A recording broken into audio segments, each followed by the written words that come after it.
Jubilee Party tuko pamoja. Jubilee Asili sote pamoja. On Thursday this week, I received a lot of calls from individuals and especially media houses wanting to find out from me my take on the new party, as they called it, Jubilee Asili. I hadn't quite followed. So I quickly rushed to social media, especially Twitter.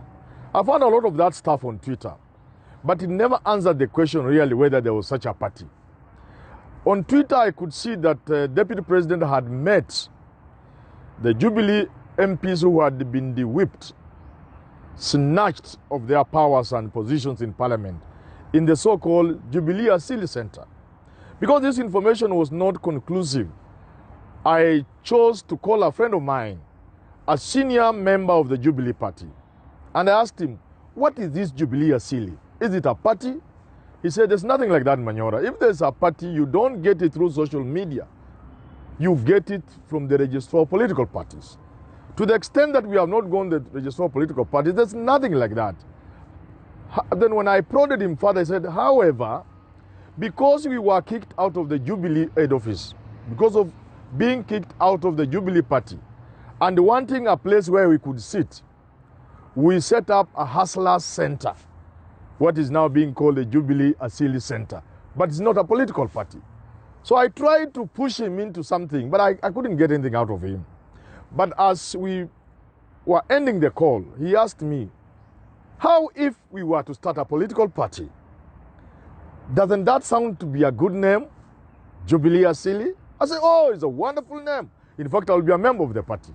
And that's how we ended our conversation. The following day morning, I had Caleb Kostani, the man who should be the Deputy Secretary General, especially now that the Secretary General is unwell. Tuju get well soon, we pray for you and we know you will recover. Kostani is Tuju's deputy. He's the one who is supposed to be deputizing, but somehow he's a member of that Jubilee Asili Hustler Center.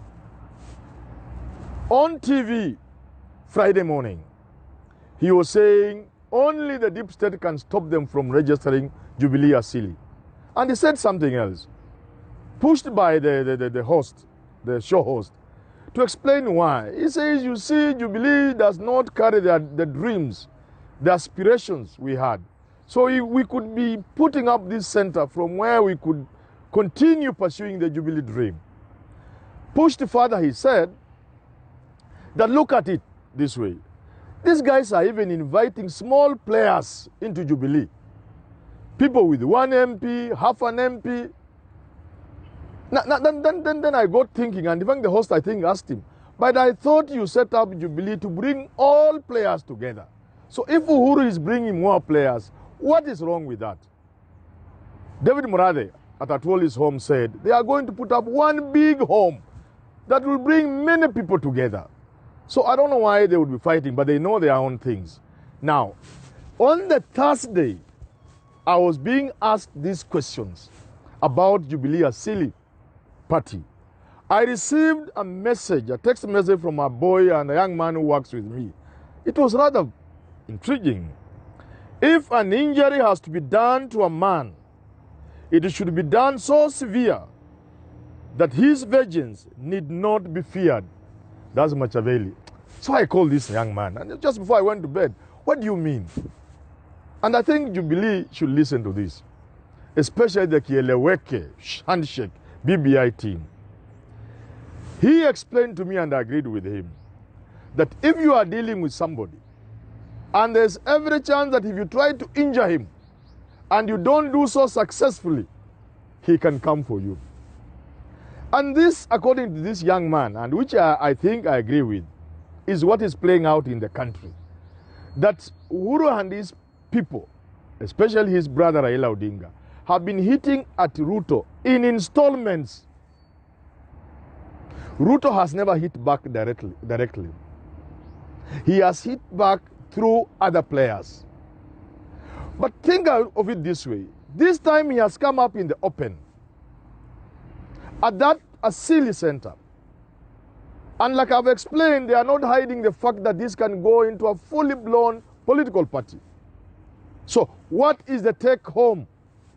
What is the take home from this 4-year silly thing? And I'm trying to address myself to the handshake team, the BBI team, the Uhuru team. Apart from what the young man has said about incremental and installment things you are delivering to Ruto, you must know that Ruto has said to you openly, I'm not the boy you think I am. I am a man, a Kalenjin man. Don't play to me. That Jubilee Asili thing is done in a manner that is what the boys say, utadu. Now, Uhuru Kenyatta and your team, you have been proactive. You have been hitting at Ruto and he has been silent. At the very best, he has responded through his generals, his lieutenants, his small boys. Ask yourself this. Supposing the 4D Asili show is the beginning of things, that henceforth he will be more proactive than you. When you begin to react, because you don't know what he can do, I agree with the young man. I agree with the young man that your approach towards dealing with William Samoei Ruto may come to haunt you. And I'm not saying you hit him. That's the worst he can do. And this can very easily happen. I have advised Ruto and these people have dismissed me, but they could end up doing it. Supposing Ruto decided to resign and now fight you from outside without the encumbrances of government, hitting you direct when he has to. Remember, there are many people who hate government. Many organizations, especially civil society, they would join him to hit at government. You will not even arrest him. You won't take him to court. Big lawyers and the NGO and civil society world will come to his defense. And it will not be the first time progressive forces are working with the people you don't want to see as clean. In 2002, the Rainbow Coalition brought together progressive forces that had been fighting for change in this country. But they worked together with the Kanu diehards, people who had brought suffering to the people of Kenya. They embraced them. Ditto 2007, as Raila was walking to State House, he marched together with the people with dubious character. And it's not only in Kenya. In 1989, Achebe tells us, when Nigerians had a chance, I think 89 or something like that, a chance to bring back a civilian government, people thought the progressive young people are going to come up. What did they do? They went to fish all the people, Kinazik, all the politicians of the 1960s, the politicians who had brought Nigeria to its knee. They wanted to use them to climb to power. Read the trouble with Nigeria. So it won't be strange that so-called progressive forces may work with William Samoei Ruto. So this young man, I think he was right, that the undoing of the handshake team may be the incremental, the installment manner in which they are dealing with William Samoei Ruto. You have removed your cards. He has seen so many of them. Do you know the cards he has? And that's what I've always said, that in this country, we need to work together. Instead of people having cards under the table, famously explained by the late Wamaula Kijana, that you are with the people on a table, they are having dangerous cards under the table. You don't know who has the dangerous cards. I think for this country's time, the players work together. I was doing an interview recently, and somebody was pressing me into admitting that if everybody worked together 2022 for 5 or 10 years, that will be bad. It will be the death of democracy. I told him, no. We can work together as a team and as a country. Suspend what you call competitive politics, if it is what you call democracy, so long as it is the interest of the country. And because of what I'm now seeing, let's avoid this and work together. Let people work together. That working together may be more useful to this country. It may assure us a better future than trying to fight. And if we must still fight, the young man's advice must still hold. Remember, the young man's advice is, if you are dealing with a man who, if you hit him, but not hard enough, will hit you very hard.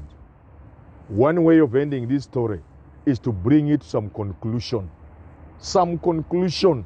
And I've said before, if the president feels that the future of this country is more important than supporting his deputy, Moi did it. Uhuru can do it. He can call William, say, William, you are my friend, yes, but the future of this country requires that for the time being you suspend your ambition. Let's build a Kenya together with you and other players. You may be president of this country, but maybe sometimes. But 2022, in the interest of this country, in the future of this country, let's have so and so, or let's go in this direction. And I think this is okay for this country.